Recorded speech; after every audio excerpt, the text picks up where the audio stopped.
guys, it's Christine here. I'm just arriving at University of Toronto where I'm going to be attending the Runnymede Society's Law and Freedom Conference.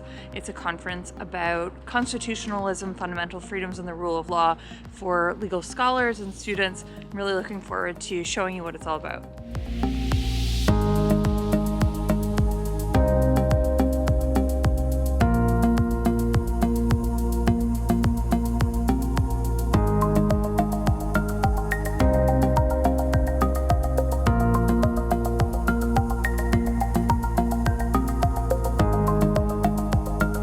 So I'm inside Hart House at University of Toronto. We're about to start the evening session at the Runnymede Law and Freedom Conference. It's going to start with Chris Kinsinger, who's the executive director, and then there's going to be this amazing fireside chat between Justice Bradley Miller of the Ontario Court of Appeal and Notre Dame professor Stephanie Barclay. And they're going to be discussing the intersection of minority rights and religious freedom rights and how these rights play in democracies.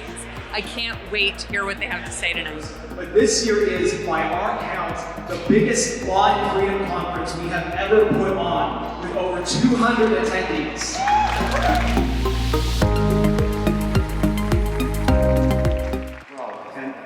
So we're going to be looking at constitutional adjudication. I'm intrigued by the title of Professor Barclay's doctoral thesis. I know when I was working at my doctoral thesis, it was agonizing trying to actually specify what the specific topic is. There's this huge range that you can be rolling around it. But how did you get to where you are? Thanks for that question, that very kind introduction. And thank you to the Runnymede Society for hosting me. What an incredible event to learn more about the work they are doing and the community that you all are building is really inspiring. So very special to get to be a part of all of that tonight. So I've just arrived back. It's Saturday morning. I'm heading in to the conference for a full day of panels. I'm actually going to be moderating the first panel at the Runnymede conference. It's about Section 15, the guarantee to equality, some recent developments in the case law, including a tension between an older case called Fraser and a newer case called Sharma, as well as we're going to be discussing a case about math and racism and the recent decision from the Quebec Superior Court about random roadside stops by police and race. So it's going to be a really interesting panel, and we have really incredible panelists who are going to be at the conference today, concluding with a keynote speech by Justice Brown from the Supreme Court.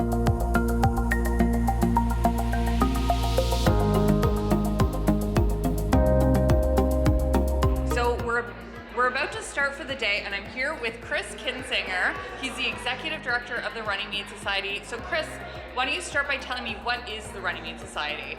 Runnymede is a national organization made up of law students and lawyers and legal scholars who share a commitment to fundamental freedoms, the rule of law, and constitutionalism. So Law and Freedom is our annual conference where we come together to talk about these things. And what can people expect from the conference today?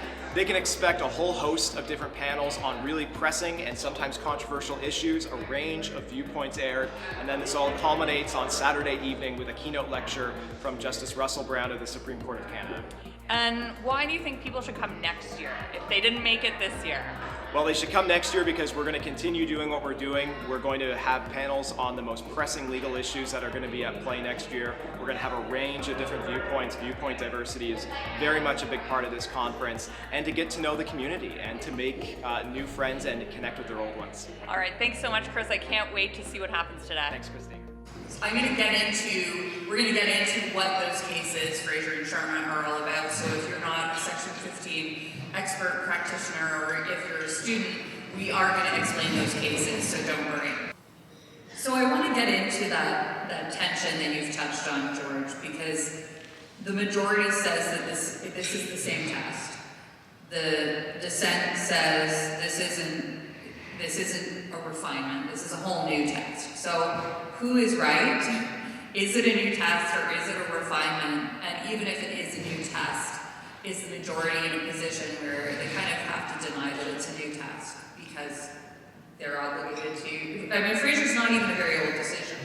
So, Hoy, we'll start with you. What's your view? I think it's a new test.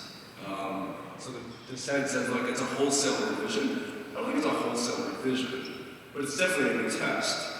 And I'll say that, so the writers, the judges in the majority in Sharma were in dissent, in a scathing dissent in Fraser, right? In which they said, look, on the first step, the majority in Fraser has essentially eliminated causation. They say that they reduce causation, the requirements of causation of proof, almost to nothing, right? They say that, in particular in paragraph 62 that I described, that they allow for correlation to substitute for causation, right?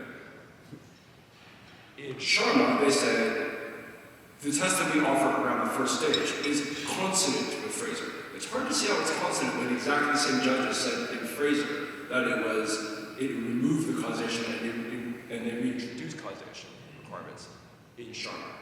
On the discrimination point, on the second stage of the test, the majority in Fraser expressly says that arbitrariness is to be considered, it is the government's burden to show arbitrariness under section 1. Right?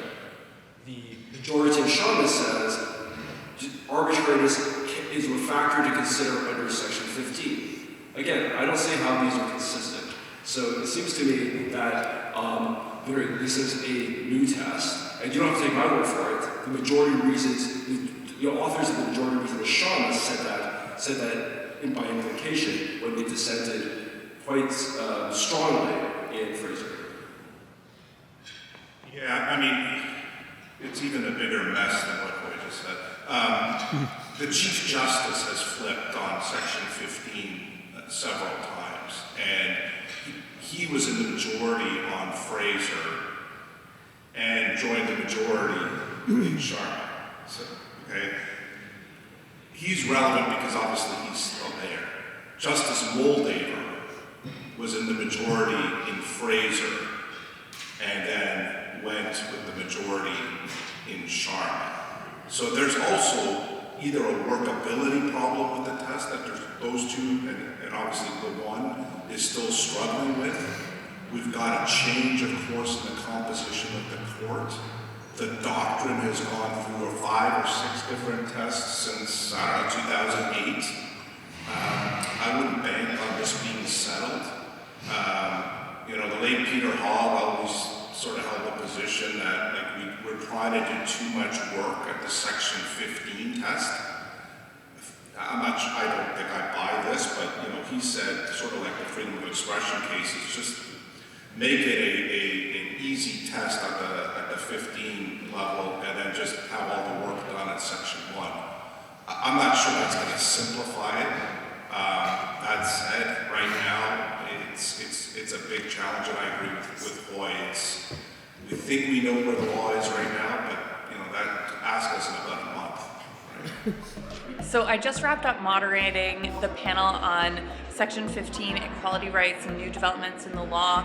It was a really amazing discussion with really fascinating questions from the audience. Sometimes I find it a challenge to come up with questions that an audience like this are going to find interesting, but the panel seemed really well received. I've got a lot of positive feedback from members of the audience. So now I am looking forward to attending the next session, which is going to be on Section 12 rights. And then there's also going to be a simultaneous panel about academic freedom. I can't wait to show you what happens on those panels.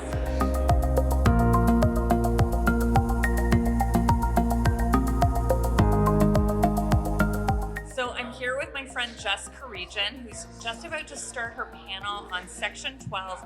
Jess, why don't you tell us what your panel is going to be about? What can we expect to hear?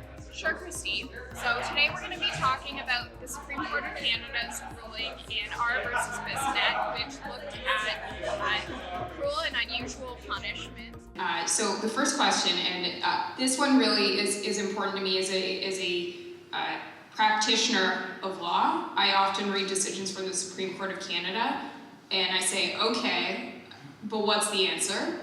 And what's the test, and how do I actually apply this in my actual practice? Or I read things and say, this is so disconnected from the actual practice of law that I don't know what to do with it. Do you think that the Supreme Court of Canada is the best forum in which to resolve fundamental questions about human dignity, or what constitutes cruel and unusual punishment? And to what extent does the Bissonnette ruling reveal divergence in the legal profession about the constitutional role of the Supreme Court of Canada? So let's maybe drill down a bit on this notion of human dignity. I don't think there's any doubt that that's something that has to be considered here. And what's your theory of human dignity? Well, the theory of human dignity that seems to be applied by the court is kind of an instantiation of a version of, I think, Christian ethical theory. I think the Chief Justice even talks about repenting. Now, I think that ethical theory has much to commend it, and I very much agree that the intrinsic kind of harshness of the criminal sanction needs to be tempered by values and emotions like compassion and a desire for rehabilitation when possible, at least as a kind of aspirational goal. But, you know, retribution and denunciation are also important goals. They give voice to victims and their families and their communities. And also to the greater society's belief that certain acts may betray the social contract to such an extent as to warrant kind of a permanent exclusion from society. And in fact, you know, to my knowledge, I'm not an anthropologist or, you know, prehistorian, but I think that's pretty much been a feature of every society that's ever existed so far as we can tell. At least in some circumstances, people will do something that justifies within the norms of that community their permanent exclusion, whether that's by killing them or by permanently banning them, shunning them, excommunicating them. So that's very harsh, and maybe we've grown beyond that, but on such a fundamental question of values, especially in a case where I think the value systems that are in conflict break down pretty starkly along class and educational lines. And it's precisely in those types of cases I think courts ought to be very cautious and very reluctant to substitute their moral judgments and preferences for Parliament's. Okay, that wraps up the Section 12 panel. Now it's time for lunch.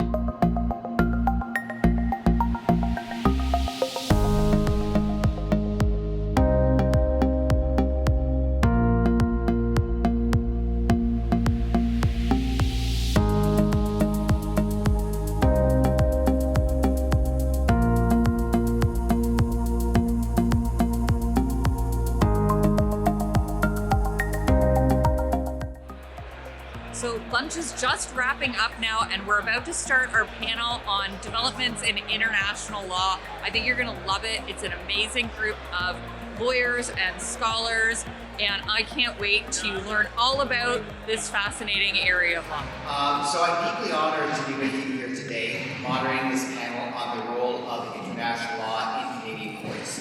And it exists as the law that governs the relationship between states. It's different from private international law, which decides which law you apply in particular situations. And at the risk of grossly oversimplifying, international law, public international law, largely exists in two forms. Treaties, which are agreements reached between states that create international relations. But there's also customary international law, which exists as binding between states in the face of sufficient state practice and opinion jurists that believe that the state is acting in a particular way because they're bound. The uses of public international law, whether it be treaty or customs, in Canadian courts has been a matter of some controversy in recent years. And James, you have been, as a lawyer, part of some of those controversies. So why don't I ask you a general question to start? How have you sought to use international law in the past? What kind of pushback have you received? And what's some of the response you have to that pushback? And maybe in doing so you can comment on some of the normative concerns or political predispositions you suspect are underlying some of that pushback. Sure, okay. The Nelson case, in which I was co-counsel for the plaintiffs, involved a number of Eritrean nationals who claimed that they had been forced to work at a mine, a gold mine in Eritrea, that was owned by a Canadian mining company that's based in BC. Now, Eritrea, a small country you may or may not know about, but it's just to be brief, it's a very repressive country, and a lot of these human rights abuses were committed by the government itself. In short, there was no way of getting any recourse for the use of force forced labor in Eritrean courts. The only recourse would have been in Canadian courts, otherwise the company would have gotten away with these alleged acts. So we filed a claim in British Columbia, and on behalf of a number of Eritrean nationals against the Canadian mining company in Canadian courts. And we used a lot of the typical conventional common law torts, negligence, assault, battery, all these were pleaded. But at the same time, we also did something novel, which was one of the key issues in the Nefson decision of the Supreme Court, which is that we also pleaded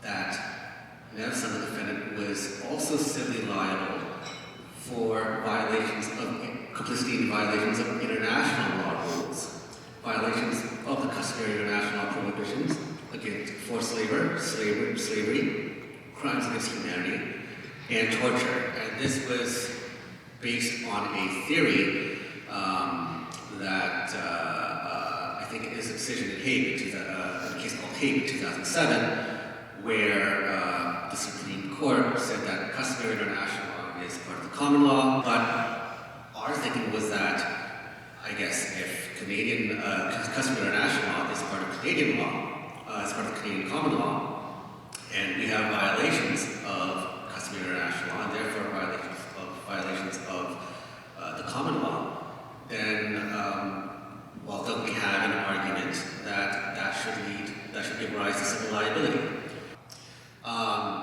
Then when we got to the Supreme Court, something that I found surprising happened, which is that at this point became the key point of controversy in the decision. And it was, so we ended up winning by a 5-4 majority on that point, and the case was allowed to go through the trial and eventually settled before trial. But what happened at the Supreme Court is we won by a 5-4 majority, and 4 judges said, no, this argument does not even meet the low threshold that I just described to you, and should be thrown out on that basis. And what was more intriguing to me was that the 4 judges who rejected this argument were the 4 judges which you could say are sort of the conservative wing of the Supreme Court. So this is, I think, animates my interest in being here today, and sort of like exploring and having that discussion about like, well, what's the objection then? What is the fundamental objection, particularly from the right, on the use of international law in Canadian courts? Because I gather, Kiri, you've been a skeptic but not an opponent of the use of international law in Canadian courts, but you have also objected to some extent to the lack of methodological rigor, which anyone who knows you would not be surprised to learn that you value methodological rigor, and then how this might vary in light of what precisely type of international law we're talking about, and in the type of case, such as a statutory interpretation, is it constitutional interpretation, or such as a Nefson, its role in imposing civil liability on private actors. So I'm curious what you think in this regard, and feel free to comment on anything James has said as well. Okay. Thanks, Gerard. Always good to be back at the Runnymede Society conference, and this time talking to you about the phoenix rising from the ashes, that is modern international law in the words of Justice Bell. What I'd like to get to, most of all, is the Nefson case. And as James said, it is an unprecedented decision. It sits at, and I'm particularly interested in it because it sits at the confluence of 2 of my academic interests, private law and foreign relations law. And I would say that I find the Nefson decision particularly troubling because I believe it has single-handedly introduced a number of highly flawed and novel propositions into Canadian law. And so these can generally be broken down into 3 categories. So, as James said, the Nefson decision held for the very first time that when a private entity, such as a corporation, breaches is deemed to breach a rule of customary international law, such as the prohibition on, say, forced labor, that corporation may come under civil liability in some sort of court law under domestic law, so domestic civil liability for breaches of customary international law.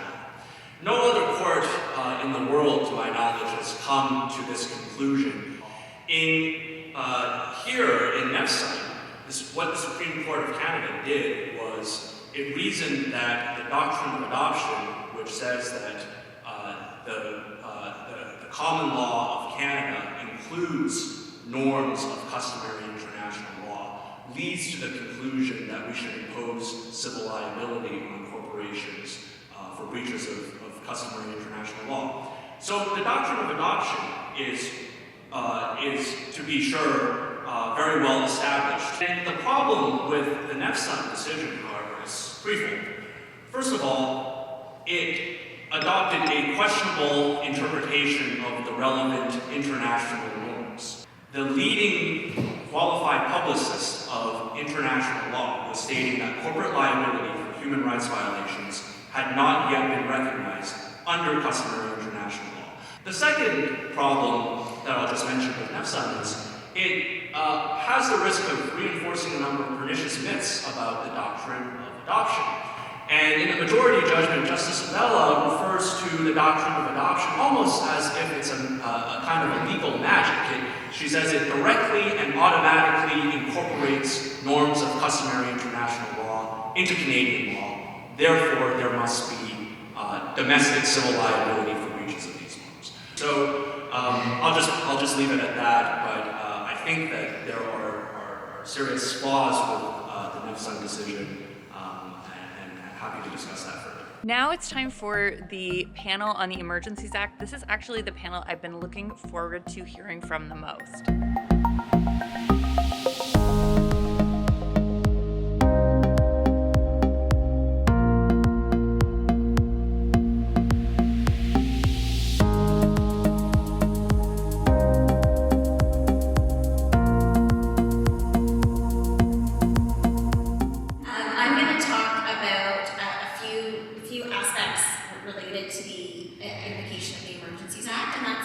The requirement that the Act only be used when necessary, when no other law will do, and also some of the federal and provincial sort of issues that arose during the course of the commission. I was fortunate to represent with co-counsel the Canadian Civil Liberties Association before the Public Order Emergency Commission, and one of the things, of course, that the commission will be looking at is whether the Act was invoked lawfully.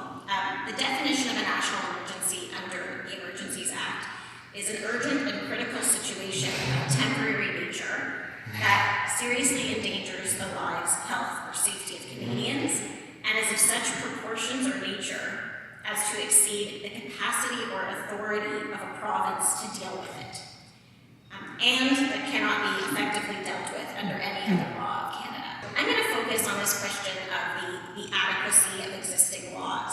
And I think that this was something that was addressed at some length over the course of the Commission's work.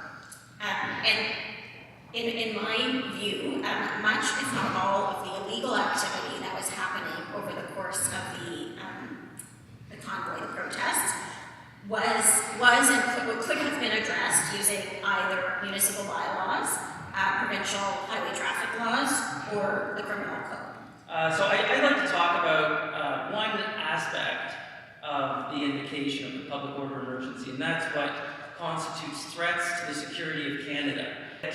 We know very clearly from the statute what threats to the security of Canada are. So picking up on where Kara left off, a public order emergency, which is one type of national emergency, requires threats to the security of Canada per Section 16 of the Act, and then Section 16 defines threats to the security of Canada as that term is defined in the CSIS Act. And so then you go to the CSIS Act, and the branch of the definition is serious threats to persons or property for the purpose of achieving an ideological, religious, or political objective. Okay, so that, there needs to be that, a serious threat to persons or property for the purpose of achieving an ideological, political, or religious objective in order for the government to demonstrate that there were threats to the security of Canada. Therefore, it could invoke the Emergencies Act, leaving aside the two other criteria that Kara was discussing. So, on the facts, CSIS has said we would not have considered this to be a threat to the security of Canada as we interpret the CSIS Act, our enabling statute. And so that is so key because right now we have established facts and we have an established legal standard with a government body that interprets and applies that standard saying this would not be threats to the security of Canada. And so at that point, the government,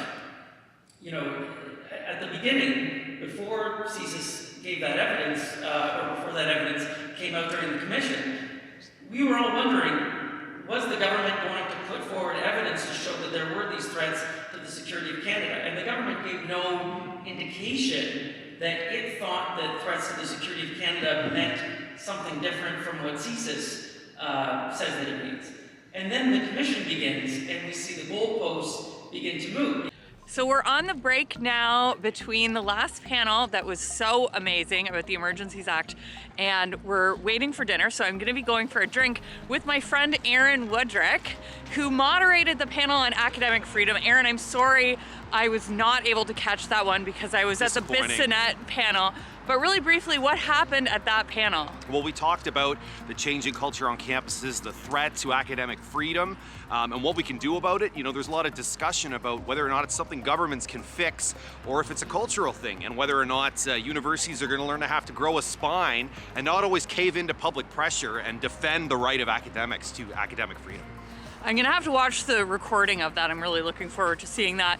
Well, now we're on our way to grab some beers. Canada has new beer and alcohol consumption guidelines, maximum of 2 per week. Aaron, will you be complying? I don't know if I can get down to 2 per week. I don't know what 2 is gonna do for you.